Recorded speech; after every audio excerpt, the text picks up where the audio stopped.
Welcome to The Point of View. This is your favorite television program here on Channel 1 Television. My name is Bernard Avlet. Tonight we have a big show.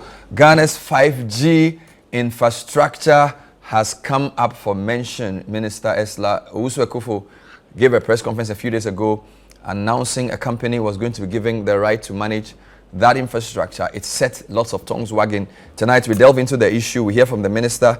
We also talk to two keen industry watchers on what the details of this deal are with next-gen Infraco, what that means for competitiveness within the industry, and more importantly, what that means for the quality of internet service you're going to get. All that and more in the next 55 minutes. Stay with us.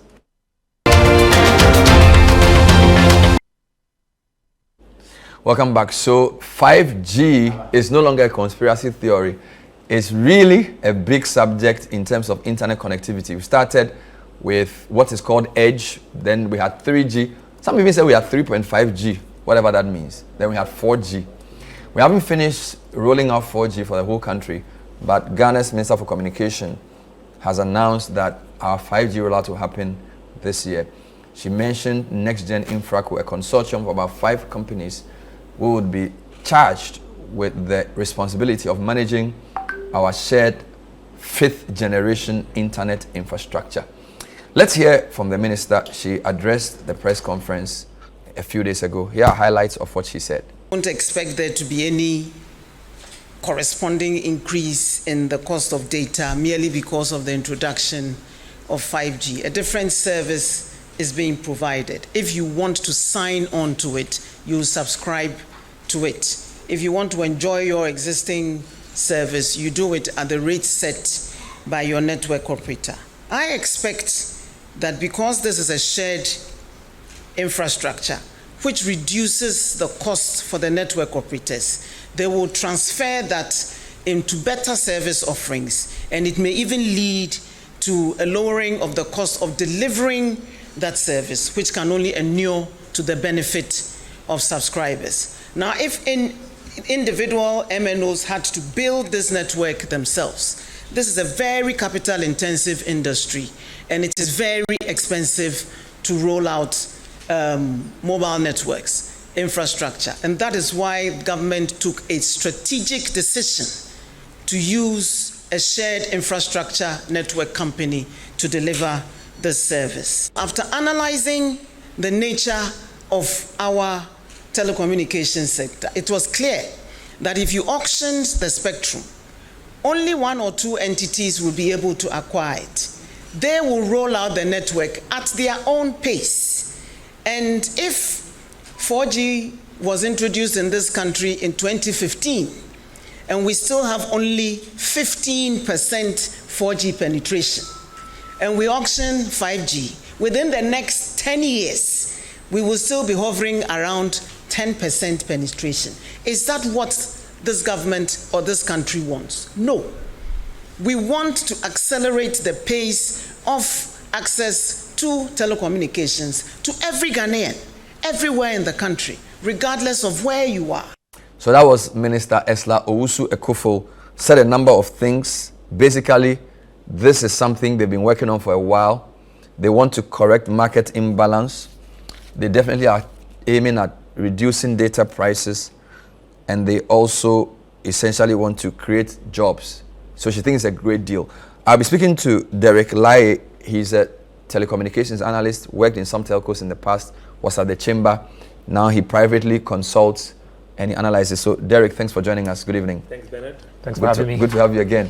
I also have Samuel Dowona, a technology and telco journalist, managing editor of Tech Focus 24. Samuel, thanks for joining us. Thank you, Bernard, and good evening to your viewers. Wonderful. I want to actually start with an article. I want to start with an article you wrote on your website, Tech Focus 24. Elephant in the room, Ghana's shared 4G, 5G infrastructure. A really nice read. What was your argument in that article? Because I'm sure it was in response to a lot of things that had been said after the minister's press conference. What was your main thrust in that article?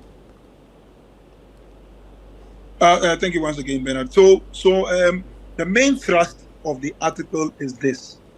that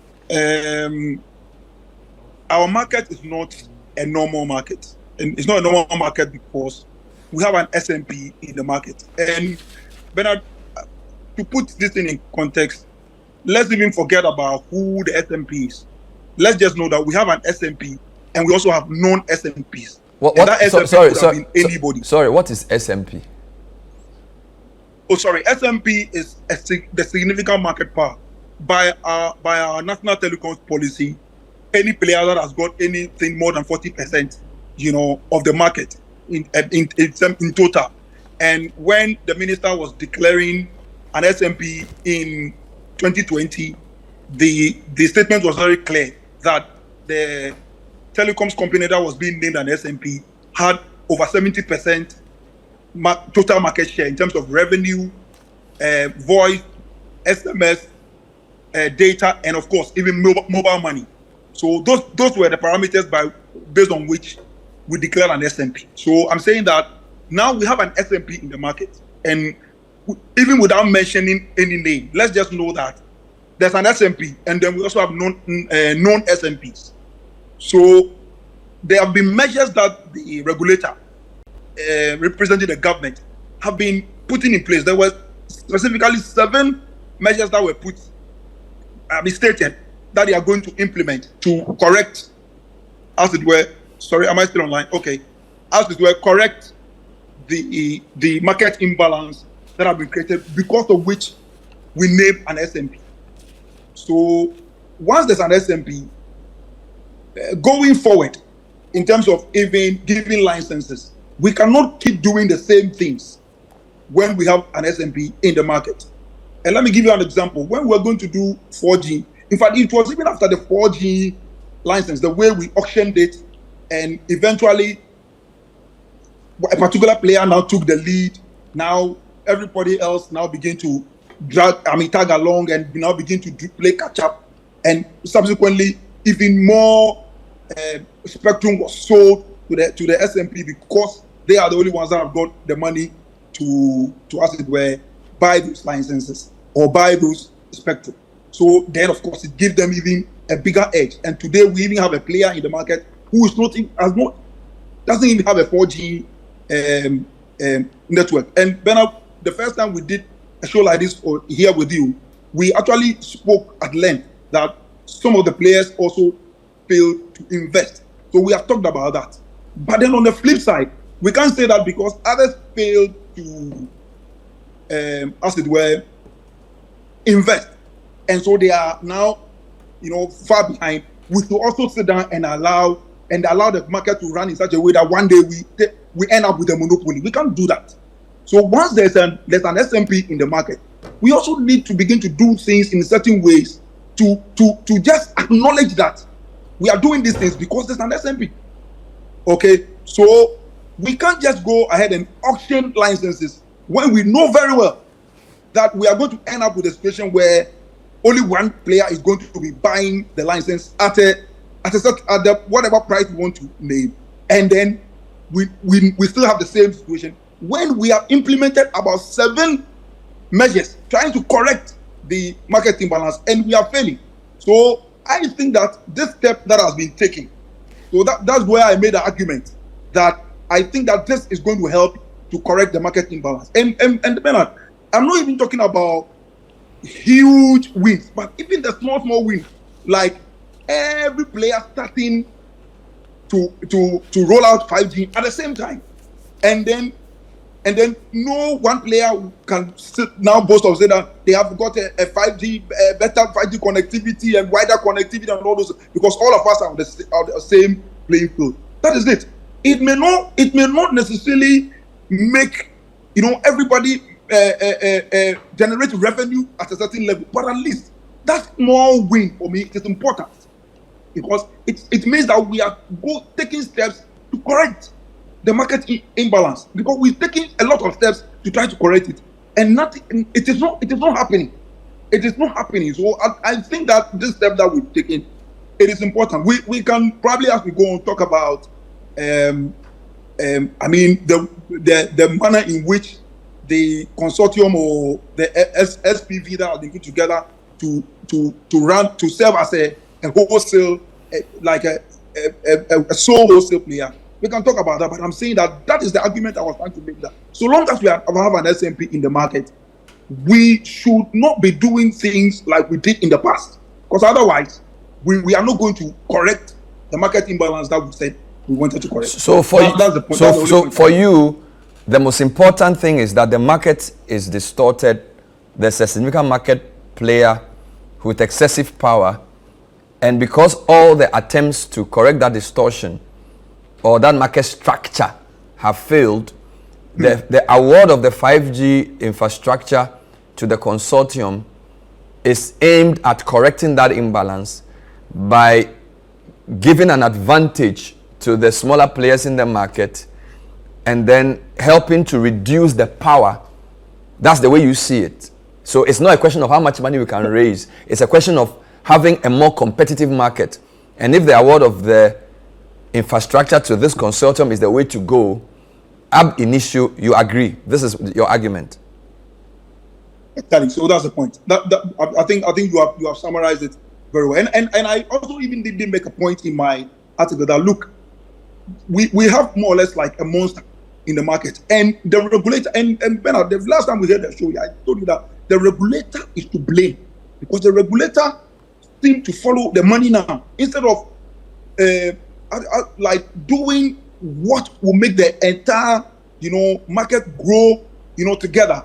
They follow the money, and so whoever has the money, they just follow it, and that is where we've landed where we are now. So if we are going to still go back and follow money, it's going to be a bit worrisome. And that's why I said that look, even if it means creating another monster just to keep one monster in check over a certain period of time, then we can talk about maybe we can even structure this whole wholesale thing, and then because otherwise it means we have said that we have named an SMP. Then what is the whole point? Wonderful. In naming an SMP in the first time?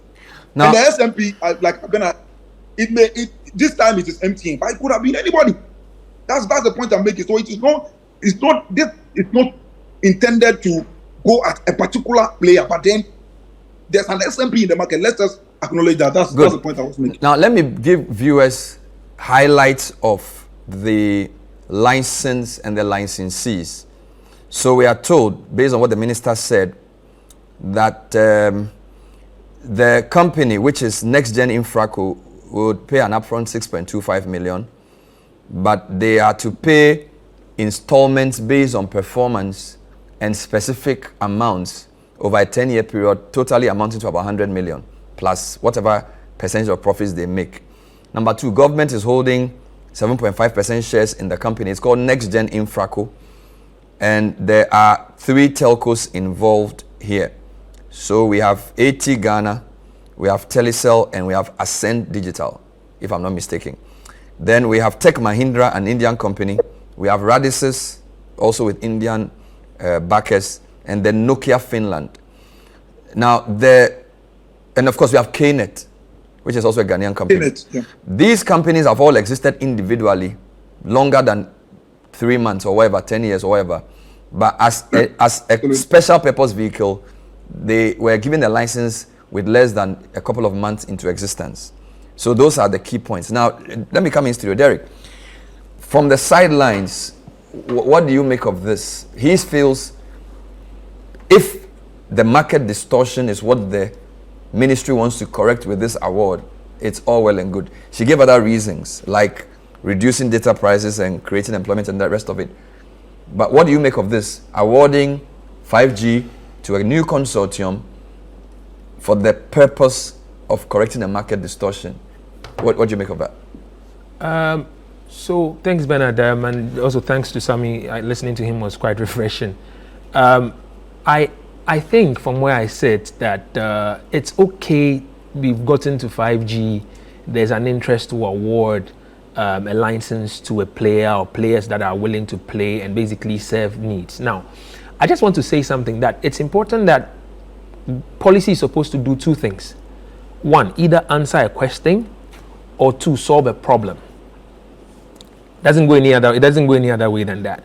That's if government policy is let out, it's supposed to do either solve a problem or basically answer a question. that basically affects citizens. Now, the 5G spectrum, from where I sit, is a resource that belongs to all of us. And I'm very interested in how government puts action to it. And so my concern, I'm okay with a shared infrastructure because, yes, it's okay. We've gotten to the point where it's very obvious we have a market where the other players, somebody will say, are not players or are not players. And MTN's dominance, I mean, I'm going to say it's MTN that Sami is referring to. MTN dominance is not, and this is a very important point, MTN's dominance is not because of just the 4G license that was awarded to them and they were the ones that were able to pay a loan at the time. In 2012, 2013, people might have forgotten this, but 12 years ago, the regulator asked that all mobile network operators should roll out 3G services in every district capital. All of the MNOs went around looking for money. I know 2 or 3 of them got money. Somebody got money from China. MTN also got some money. And they complied with this directive from the regulator. Was it a bad thing then? No.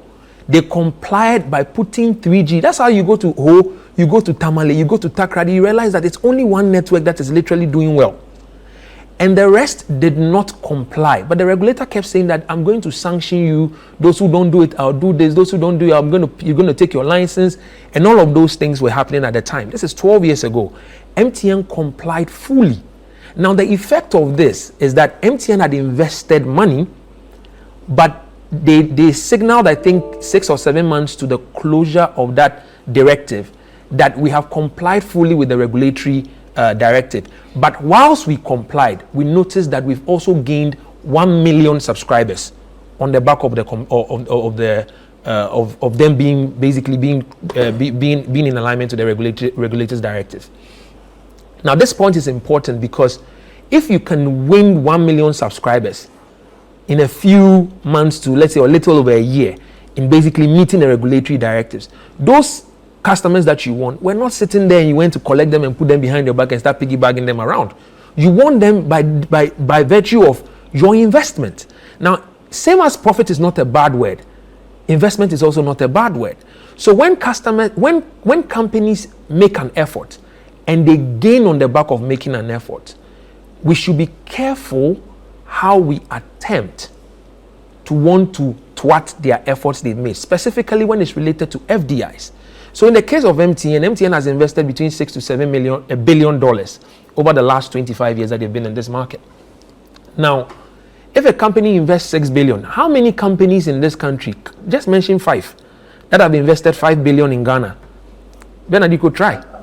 And then you realize that it's not a fluke. It's not easy. It's not something that is done by anybody. Or when GRA continuously awards them best tax-paying organization, sometimes they win it 3 times, hat trick in 3 years in a row. It's not a fluke. So my point is, I agree that we want to manage MTN's dominance. But the first thing we need to also ask ourselves is the dominance hurting my mother in the village, or is hurting my dad in Accra? So the point is not about who is big or small, it's about what people get. Exactly. What's the problem? The company is delivering, the service is good, and people are getting access and can afford it. We shouldn't be too concerned about what percentage whoever gets. Exactly. So my issue is, I am not concerned, even if MTN has 90% of the market and other players have decided to share 10% amongst themselves, especially when MTN did not physically beat them and collect the market share from them or took the market share from the floor. It was won through a dent of hard work and investments, the same investments that they all have. Some of these telcos are listed, I think, between top 5 top telcos in the world. They are mother bodies.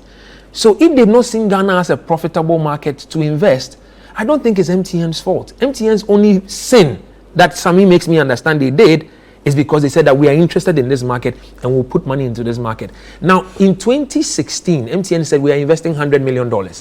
In 2017, 100 million. 100 million. It kept going, 100 million, 100 million, 100, sometimes 110, 120, because I used to do research, so I used to sit around those conversations. Then in 2022, during MTN's 25th anniversary, they said we're going to put 1 billion in the next 5 years. That's, technically speaking, 200 million in the next, every year for the next 5 years. They said this even when they were declared a significant market player. But like I'm saying, their dominance is not hurting anybody. If you go to Dubai, there are 2 telcos, Etisalat and Du. Etisalat should be doing 67, Du should be doing 33. Is there a problem about the next technology? And do we think that if we cut MTN off from 5G, it means that it would fix the market imbalance? I think no. The question, yeah, go on, Sammy. Yes. So you see, everything Derek has said, I agree totally and completely. And like I keep saying, we've had a conversation here before where we talk about the fact that the others are not investing. So MTN actually deserves the kind of dominance they have. But I'm saying that post that we have declared an SMP. You understand? So if we hadn't declared an SMP and the market is, just as regular and as normal as it's supposed to be. But once we declare an SMP, there are certain steps that need to be taken to ensure that we carry everybody along. Because I remember even when at the 25th anniversary of MTN, one of the things that the minister charges the minister gave MTN is that they should use their dominance to carry the entire ecosystem along, which is something they've been doing, because they said they are going to MTN is now becoming a platform player that they carry everybody along. But it doesn't also mean that the measures that government said are going to put in place to then ensure that they correct the marketing balance for which they name MTN SMP should not be done. And here again, I'm a bit confused about what Derek is saying, that MTN is being cut out of the 5G. I thought the minister actually said that there's a negotiation going to go on with MTN. And from some of the information I gathered, it's not as if from the onset they were kept out. But then all these negotiations were because they wanted to negotiate things further. And so that's why those negotiations are still going on to see how but Sammy, they can.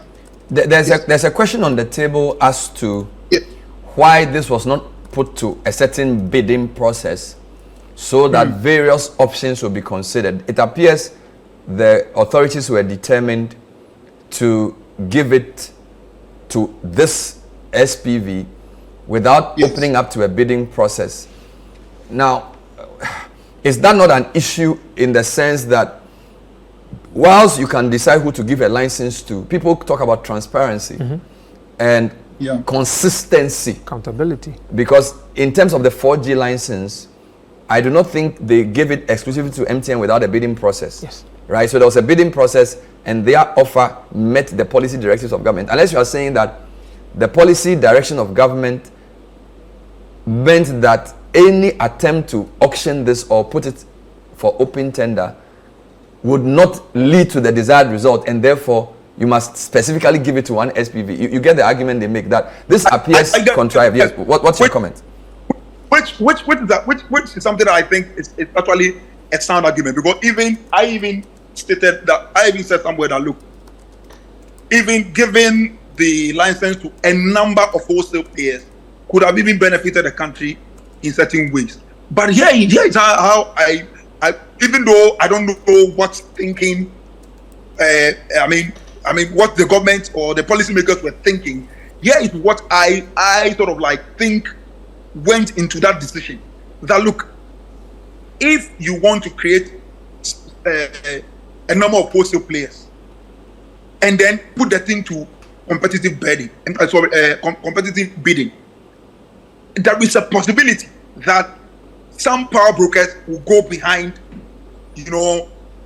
some entities and then help them to go and do the bidding, and then eventually you may end up, leaving a bigger stake of this cake in the hands of the very people that you want to, try to, control, whose dominance you want to control, because they may be in bed with some of the people who went to pay, and then you give. So I think that is what went into handpicking, various entities to then roll out this thing for everybody to go in there, and it's an open access thing. Everybody to go in there and get what capacities they need. But to the retail. He has a response. He has a comment there. You have a comment there. Yeah, Ben, I have a comment there, and my comment is, then again, if we are selecting people to come and do 5G, the question I keep asking is, what is this arrangement going to solve? And I was just making a point when Sami took the food out of my mouth. I asked the question, what is the outcome of MTN's dominance? Nobody forced the minister to declare MTN SMP. She decided to correct the market imbalance based on how she saw it with her regulatory team. But the truth of the story is the outcome that MTN's dominance had on me and you. Now, if you notice, after the SMP, MTN has reviewed prices. You could buy data, and at some point it was almost like 1 gig was now 1 CD. Today we don't have it like that anymore. The 325 that people buy has now become 98 instead of 325 that was like 305 gigabytes. So the question is, even if they were a monopoly, we were enjoying the monopoly. We don't care as consumers, and that's what is important for me. And that's, I think we need to put that on the table. MTN's monopoly does not disturb me. It does not disturb you, Bernard. You just want quality service, and you want it at the most affordable price. That's all you're interested in as a consumer. But the government's decisions are not based on just what the consumer gets. I agree. Because the government has security considerations, sustainability issues, long-term, because this is geopolitics, right? I agree. MTN is not necessarily a Ghanaian-owned company. Yes. So if over 75% of their very sensitive technology space is controlled by them, so a government doesn't have just one objective. I agree. But Ben, for me, the consumer is king. And so the point is, if government decides to balance the ecosystem based on all of these considerations that you make, which I feel are very fair and genuine, my point is it should also take into consideration FDI money that has been brought into the country. Because if I don't want to spend money and you want to spend money, I think that somebody should be taken seriously more than the one who does not want to invest. So just tie on to that point, I'm just saying that when Sami says that there's a conversation that was going on with MTN, I don't know. I'm not talking to MTN. Same way, I've asked questions of people who work in the ministry, and they have said that there's some conversation going on and that very soon MTN. But the minister had mentioned that the deal had been signed in India a few days to the presser. And these are listed companies. So when you make all of these moves and you come and announce publicly that we have done this and we've left one of the listed players behind, and this is supposed to be one of the dominant players, one of the players that actually has what it takes to actually go 5G by tomorrow morning. The question that we need to ask ourselves is, are we being given a raw deal or we are being given the best deal? Because for me, as far as I'm concerned, it's a question of, we say we want to fix a market imbalance. How do we fix the market imbalance? You mentioned a deal. You bring all of these big players into the deal. You mentioned their names. But if you look at where Telecel and where Airtel Tigo is within the structure, it's as if they are orphans. So the question is, when will these other 6 or 5 other players make money for Airtel Tigo and Telecel to come and make some money also to balance it's far-fetched than 10 years. Anybody who understands this sector would hear that somebody wants to commercialize 5G. And this is the final point I'll make. I know you want to take a break, but let me say this, Bernard. If you watch closely, in India today, there's 2 players, Jio and Bharti. They've spent $15 billion, rolled out about 435,000 cell sites as at March 2024. But 5G is failing. Why? Because the commercial value of 5G today is unknown. Bernard, you're not complaining that you can't send email. You're not complaining that you can't watch a movie. So the question is, this is a new technology, but it's of industrial value, not really of customer value. So the question for me really will be, if ESLA and the ministry and the regulator does not even go through this structure today, what will Ghana lose? We'll leave that question and also come back and find out issues around, so what are the possible implications of what has happened for the market, and what can we learn from history? Because this will not be the first time that something has been awarded to one company with the hope that they will do well. So we'll deal with those matters and more on tonight's edition of The Point of View. Stay with us. Welcome back. The Point of View tonight is looking at Ghana's award of 5G contract to a company, Next Gen Infraco, a consortium of about 5 or 6 companies. And the main controversy was the involvement of the signal market player MTN, the fact that they are absent. My guests are Derek Lai, who is a telco analyst, working in the sector, in the regulatory, in the sector as a player and also within the chamber. We also have Samuel Dowona, who's one of our leading telco and technology journalists. He edits tech Focus 24. Gentlemen, what can history teach us? I am told that this is not the first time a government has tried to influence a market by awarding some type of, whether it's a spectrum or infrastructure, to one organization. And that is that history something we can learn from? Bernard, I think it's something we can learn from. Look, if you see the dominance of what Ghana Telecom looked like, PNT, and the fact that it was not delivering anything, even though government kept pushing it as the only vehicle till we started doing liberalization of the sector in 97, all the way down to what we have today. We have increased the market. We have seen the market, anytime we add on, I remember his statements all over the place. So today we have licensed a new telecom company. So you hear a typical minister will say, we've licensed a new telecom company. What this means is that competition will go high. And when competition goes high, pricing will come down. None of these things have worked over the years. And we can see some of it kind of like play out all over again. And the question, I have so many questions and answers, particularly on this thing. For me, Bernard, I don't mind even if we say we want to do a shared infrastructure. One of my concerns has been, how about, it's a resource that we have. Today, Ghana needs money badly. You know the economic situation of Ghana even better than me. And so if we have 5G and we decided to commercialize it, should we be asking ourselves, why is Ghana getting 7.5% of this arrangement? When, and you talked about security, you talked about a couple of considerations here. When we could probably say, MTN come, Airtel Tigo come, maybe Telecel come. The three of you come up with a structure as a private entity. You can go and bring your partners. We are not going to get involved. We are going to hold 50% stake. Maybe it will be held by the regulator. And then that 50% is held on behalf of the government. And then let's do this together and make it work for all of us. It's not as if the entry of Bati and Co. 5G will not happen if they are not coming in. Because I've heard about these guys have financial muscle. It's clear, Telecom 101 for dummies. You cannot create a business case with money. Same way you cannot create a business case with government policy. If the business case is not there, it's not there. If it needs to be created, nothing can coerce it to get it created. So you could probably create it, but it might not be sustainable in the long term. But the point you made, so how do we know that, okay, MTN obviously has money. MTN has said that they have a 5G ready. So my point is, that doesn't create a business case either, right? So even if you gave it to MTN or subjected to bid and MTN won and paid 200 million for it. Yes. How do you know that you can make a business case for that? Well, if we went through the old process like we did with 4G, and MTN went into 5G, like they're doing in Nigeria, they're not making money. It's because, like I said, the true commercial value of 5G is not known. So that's my point. So why are we shouting?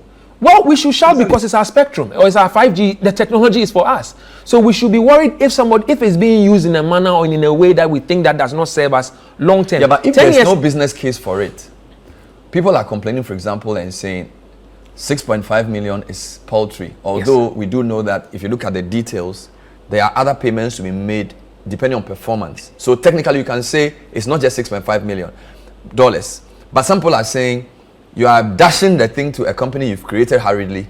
You didn't subject to competitive bidding, and you are not holding them to account if they don't perform. I've read people like Bryce Simmons make that point. All right. But if you are saying the business case is not yet made, it's not that lucrative. So what's your problem? I know in one way you're trying to make me feel like you said the value is not there, but yet you are still incensed. But I'm speaking as a Ghanaian, and I'm telling you that the spectrum is for me and you. Yeah. So if government makes a policy on something that belongs to us, we should ask ourselves, will this serve us in the long term or not? So yes, we can say that the commercial value is not there. I told you what's happening in India. And with all of the 15 billion that has been spent, the commercial is still elusive. They call it elusive 5G models. Are any of the companies involved in our consortium directly involved in this in India? I think there are some. I think that some of the guys from India are connected in there. There's some connection. Samuel, can you make a comment on this? Do you know if any of the companies, whether it's what do you call it, Tech Mahindra or Radisys? So Radisys is sort of like a subsidiary of Geo Reliance.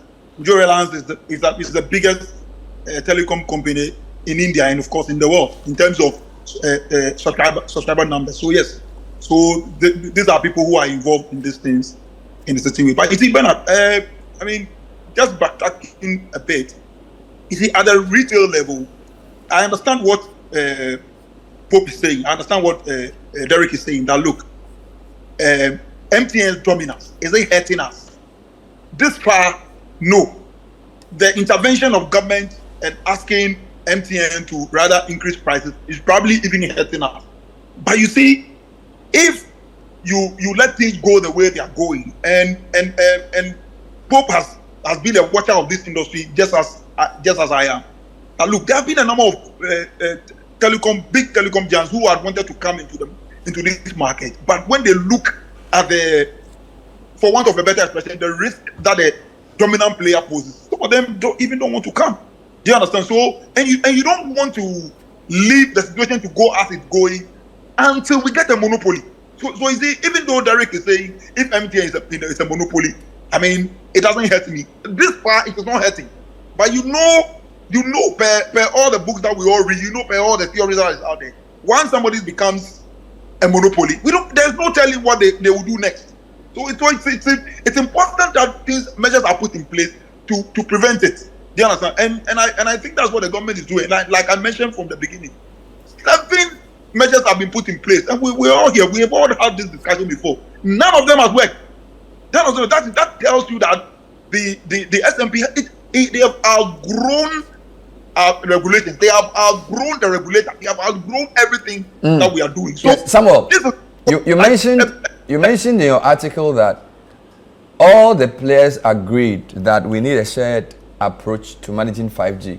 You've even pointed to the 3i Summit as recently as 2 weeks ago, that everybody, including MTN, agreed that the 5G must be shared.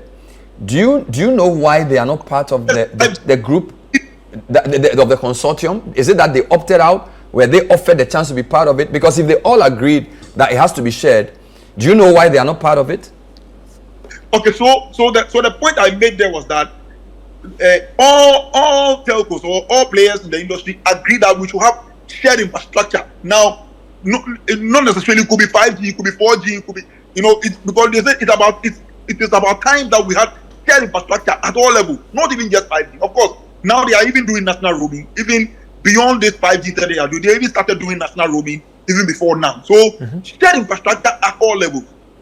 But the issue about whether MTN was kept out, I said that so far all the narrative that I've heard from the minister and from everybody tells me that negotiations went on with every player, but then negotiations with MTN has delayed. But of course, if I don't know whether it was deliberate on MTN's part just to delay the thing as a way of just making sure that it doesn't happen at the time the government wanted it to happen. But politicians, governments, when they see that you are delaying them, they just go ahead and then they just bring you along later, and that is what the government has done. But it's not as if MTN was kept out of the negotiations completely until after this deal has been signed. From my understanding, negotiations have been going on with them and everybody else. The first point you made was about market imbalance. Some will point you to AfriWave and say that in that discussion, it was also mooted that they would correct a market imbalance, and that never happened. So, does the government not have some credibility questions to answer here? He's also pointed out to the Ghana Telecom situation. So, government can say anything about what they want to achieve when they want to give a license to a particular group of people. Yes. But historically, those motives or those stated reasons don't really. So my point is that the government's own history, and I'm not talking about this particular government, governments generally, their history in awarding these contracts using these arrangements that appear non-transparent have not been borne out by how the market has evolved. You get my point?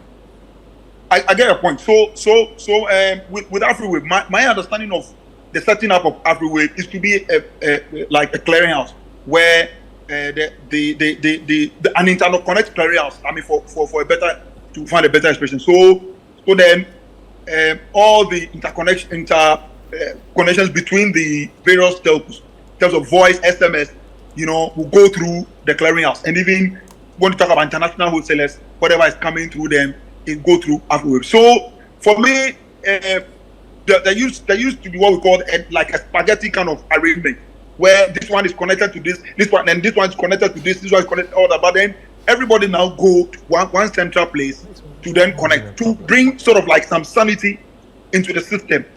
I am not too sure about whether I heard the argument about correcting market imbalance with the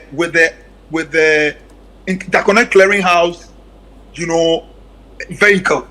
I don't know. Maybe Derek can remind me on that, but I'm not too sure whether I heard that argument. Let's deal with 4G as well. One of the arguments I've heard against the significant market player is that they were given the responsibility of rolling out 4G, and after a few years, only 15% of the country is covered, and people blame MTN for the poor penetration. Is that really a fair assessment of the 4G situation? Because we do know that there were some other players in the market that fell off the road. Was it MTN's fault? Was it the market structure?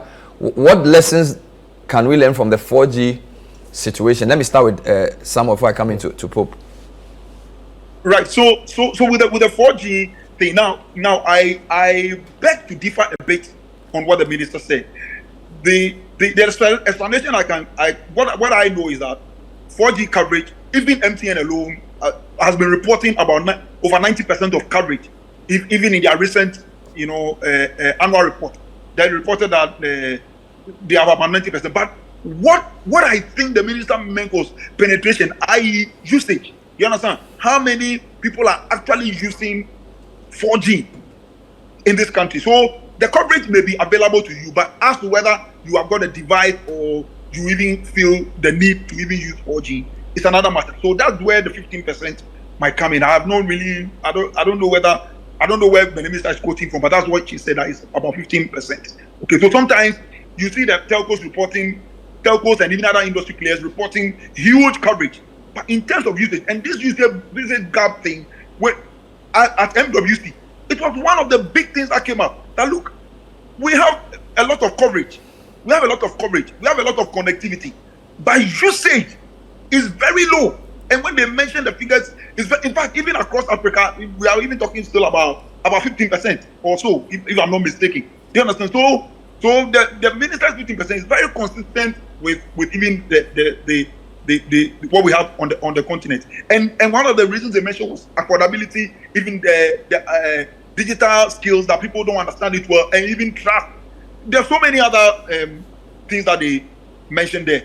Now, what is the other part of your question? Let me let Derek deal with that, and I'll come back to you on this. So the 4G situation has been used to say, look, MTN essentially bought the 4G spectrum, and technically they claim they haven't delivered. All right. I don't know if this is true. He thinks that some of the facts may not have been rightly put out. But is there any lesson to learn from the 4G situation when we talk about this new 5G license? There's a lot to learn, because at the time we saw MTN was the only telco that was able to afford $67.5 million, which is not money that any of the operators were ready to come up with, or they could not come up with it. So we saw MTN pick it up. We saw MTN literally start a network, and then I heard that because of MTN's start, I think 2 years after the BWAs, which is a broadband wireless access, like the Surf Lines and co, we heard that because of MTN start, then the broadband wireless access guys died out because MTN has started 4G. Bernard, I think sometimes we give MTN too much credit than they deserve, even on certain issues, because I hear somebody says it's because of MTN that Glo failed, because MTN bought all of Glo SIM cards and went to throw it in the sea. A lot of conjecture. That's not something that has ever even happened before. But the point for me is that I think that if, like I said earlier, if there's no business case for something, you cannot force it. So MTN, I believe, have done what they can with the 4G. Interestingly, at some point, Vodafone, now Telecel, was let into the space as well to also come and do 4G. The question I know you're trying to pose earlier is, you see this vehicle being put together. We're not just talking 5G, we're talking 4G, 5G. So the question now is that entity going to run its own service?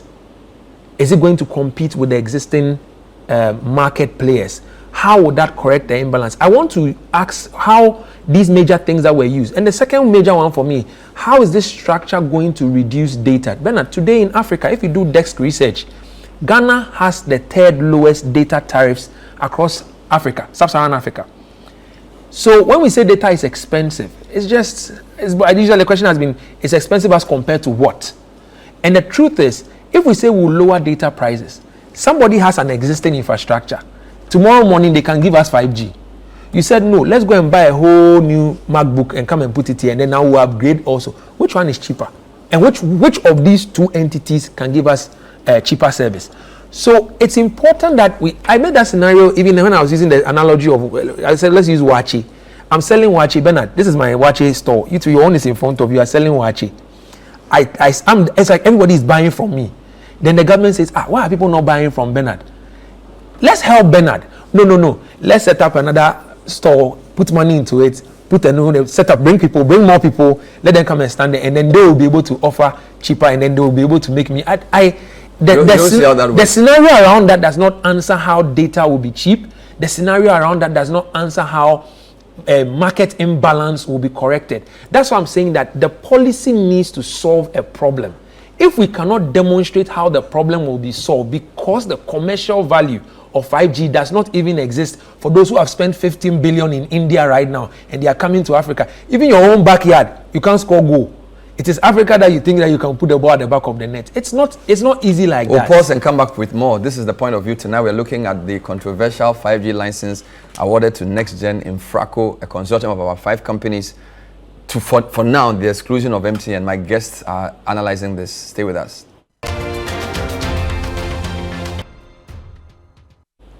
Welcome back. The point of view tonight is looking at the 5G spectrum awarded to a consortium.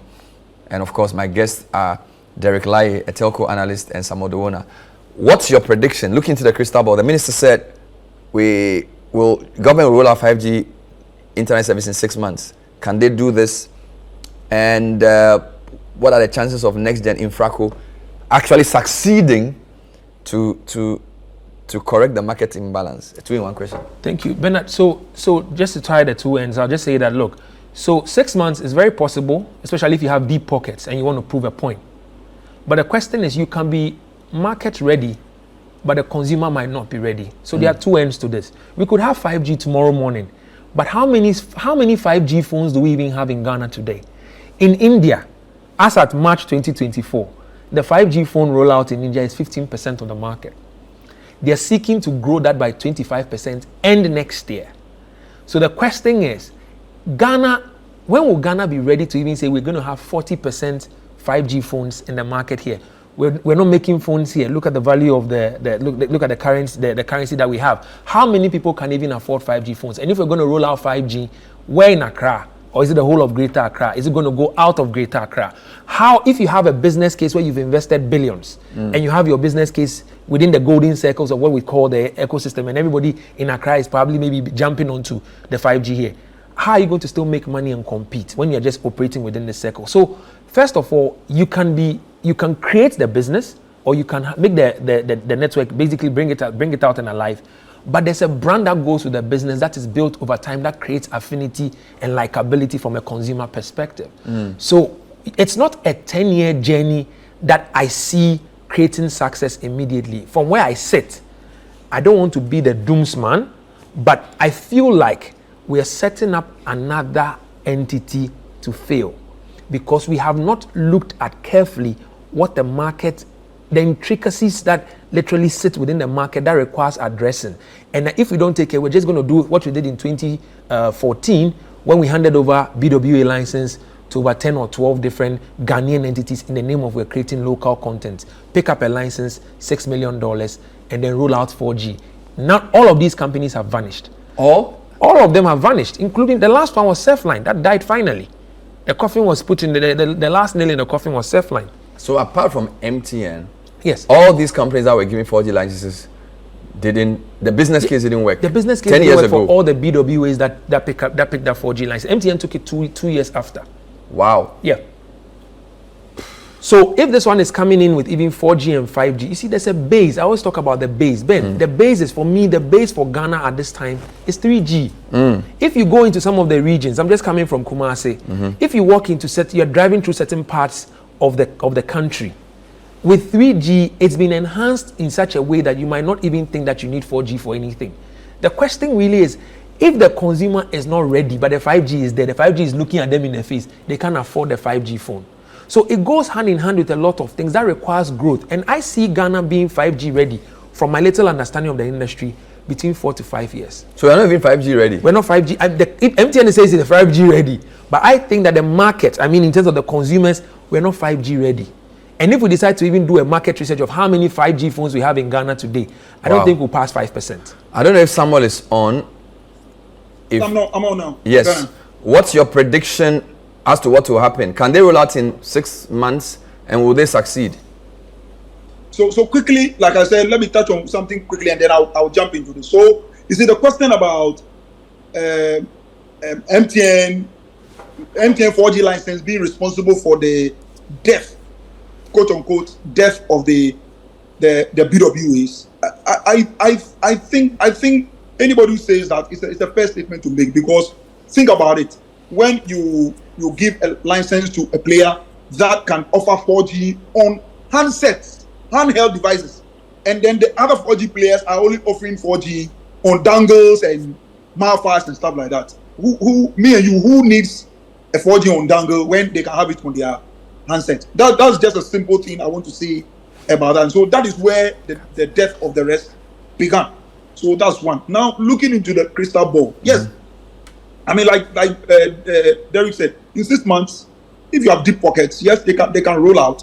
But then you see the same argument Derek is making, that 5G is not a big thing now. So even if you roll out now, the chances of people, signing on and then using the service, it's not really there. It's the same way. Even if you give a license to individual retail players like MTN or Telecel, it's the same thing that is going to. That's why the wisdom in saying, let's do this together.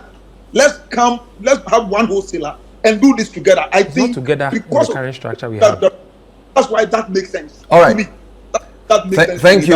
Let's do that. So if in 5 years' time the country is now going to be ready to consume 5G, then of course we are all together. And Thank you.